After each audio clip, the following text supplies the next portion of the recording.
আসসালামু আলাইকুম। ওয়ালাইকুম সালাম। কেমন আছেন? ভালোই। আপনার নামটা কি? আব্দুর রশিদ। আব্দুর রশিদ।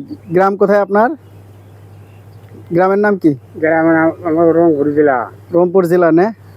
ও, আপনি এখানে কত বছর ধরে আসছেন? এই যে 40। 40 বছর ধরে আপনি এই জায়গায়?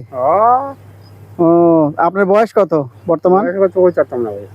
বয়স কইতে পারতেছেন না? না। স্বাধীনতা যুদ্ধ দেখছেন?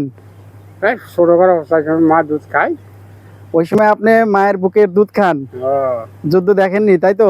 এই তো আচ্ছা, তাহলে আপনি কি কাজ করেন? কৃষি কাজ করেন? গাড়ি চালি। গাড়ি চালান, গাড়িতে কাজ করেন না? এবার লেবার। রোজ কত দেয় আপনাদের? পরে 700, 1000, 2000 এরকম করে পরে। ও, তাতে সংসার মোটামুটি চলে? চলে। তাই না? ও, আপনার পরিবারের সদস্য কতজন? 3 জন। 3 জন। আপনার ছেলে আছে? ছেলে মেয়ে। ছেলে নাই? ছেলে আছে একটা ছোট। ছেলে কি করে? ছোট? মেয়ে? মেয়ে বড়। মেয়ে বড় না? বিয়ে দিছেন? না। ও আচ্ছা, বিয়ে দেননি না? ছেলে মেয়ে এখানে সবাই নাকি? সব এখানে। আচ্ছা, বাড়িতে যাওয়া হয় আপনাদের? না। কেন যান না? এই ভালো লাগে না। ভালো লাগে না তাই? তো বাপ সব এনে এই বছর। তো মা বাপ সবাই আসছে, জন্মস্থান ভুলে মানুষ থাকে বলেন? এবার মনে করছিলাম যাবো, যাই না। বাপ দাদা জন্মস্থান, জন্মভিটা, সেখানে তো একদিন যাওয়া লাগে।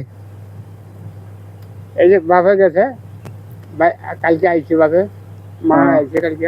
ও, আপনার বাবা বেঁচে আছে? আছে। ও, আপনার আব্বার নাম কি? সুলতান মোল্লা। আপনার আম্মা? মানা মতো। ও, আপনারা কয় ভাই? আমি 2 ভাই। 2 ভাই। 2 ভাই বেঁচে আছেন? 2 ভাই। ও, আপনি বড় নাকি? ওই বড়। ও, আপনি ছোট? আচ্ছা, সে কি করে? এই কি করবো, সে চাকরি করে, গাড়িতে থাকে, ড্রাইভারি করে। তো দর্শক মন্ডলী, শুনতে পারলেন যে আসলে গ্রামের যে মানুষগুলো খুব সহজ সরল, তাদের ভাষাও সহজ সরল।